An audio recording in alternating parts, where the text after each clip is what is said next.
আসসালামু আলাইকুম, সবাইকে আমন্ত্রণ জানাচ্ছি আমার কিচেনে।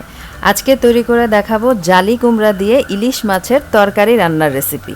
খুবই সহজ একটা রান্না, আমরা অনেকেই জানি, তারপরেও আমি যেভাবে করি সেটাই দেখাচ্ছি। নিয়েছি কয়েক টুকরো মাছ। মাছগুলোকে ধুয়ে পানি ঝরিয়ে সামান্য একটু লবণ মেখে রেখে দিব, এতে করে রান্নার পরে মাছের ভেতরে লবণটা ঢুকবে আর মাছটা খেতে বেশি স্বাদ লাগবে। মাছের লবণটা মেখে রেখে জালি কুমড়াটা কেটে নিচ্ছি। এখানে একটা কচি ছোট দেখে জালি কুমড়া নিয়েছি। মাছের পরিমাণ বুঝে আপনারা জালি কুমড়াটা ব্যবহার করবেন। খোসা ছাড়িয়ে সুন্দরভাবে কেটে নিব। তো চাকচাক করে কেটে নেওয়ার আগে, মানে জালি কুমড়াটা টুকরো করার আগে আমি খুব ভালোভাবে পানি দিয়ে ধুয়ে নিব।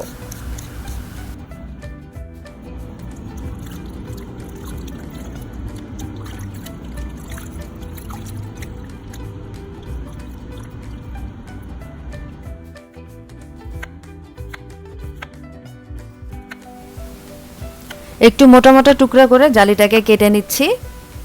এবারে রান্নাটা বসিয়ে দিব। সয়াবিন তেল একটা হাঁড়িতে নিয়ে গরম করে নিয়ে দিয়ে দিলাম পেঁয়াজ কুচি। পেঁয়াজটা হালকা একটু নরম হয়ে আসলেই এর মধ্যে দিয়ে দিব মশলা। তার আগে দিয়ে দিলাম লবণ। লবণটা দিয়ে 2 মিনিটের মতো পেঁয়াজটাকে ভেজে নিয়েছি।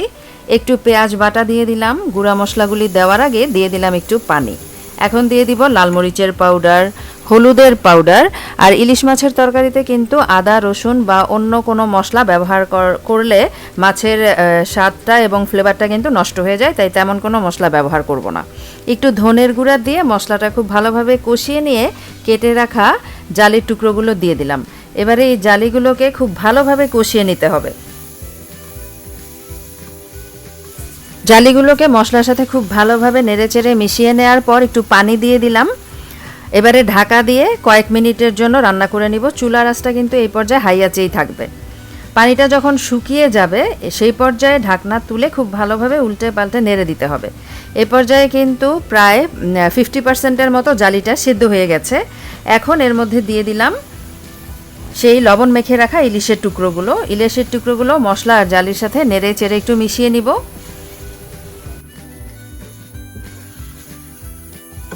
এই 2 থেকে 3 মিনিটের মতো মাছগুলোকে একটু নেড়েচেড়ে মিশিয়ে নেওয়ার পর এর মধ্যে দিয়ে দিব গরম পানি। গরম পানি দিয়ে তরকারিটা রান্না করলে তরকারিটা তাড়াতাড়ি সেদ্ধও হয়ে যাবে আর তরকারির রঙটা দেখতেও খুব সুন্দর আসবে। বেশ খানিকটা পানি দিয়ে দিলাম। ফুটে ওঠার পরে একটু নেড়ে চেড়ে ঢাকা দিয়ে রান্না করে নিব যতক্ষণ না জালিগুলো সেদ্ধ হয়ে যায়। এরই মাঝে কিন্তু আমি কয়েকটা আস্ত কাঁচামরিচও দিয়ে দিয়েছি। আর যদি লবণটা লাগে এ পর্যায়ে চেখে দেখবেন। লবণের পরিমাণ ঠিক থাকলে তো দেওয়ার দরকার নেই, আর যদি কম মনে হয় এ পর্যায়ে অ্যাড করে দিবেন। ঢাকা দিয়ে বেশ কিছুক্ষণ রান্না করে নিয়েছি। এই তো জালিটা সিদ্ধ হয়ে গেছে আর ঝোলটা আমি যে পরিমাণ রাখবো সেটাও ঠিক আছে। তরকারিটা চুলা থেকে নামিয়ে নিচ্ছি। ব্যাস হয়ে গেল দারুণ সহজ একটা রেসিপি, ইলিশ মাছ দিয়ে জালি কুমড়া। এইভাবে কে কে রান্না করেন কমেন্ট করে জানাবেন, আর কাদের কাছে নতুন তারাও কমেন্টে জানাতে পারেন।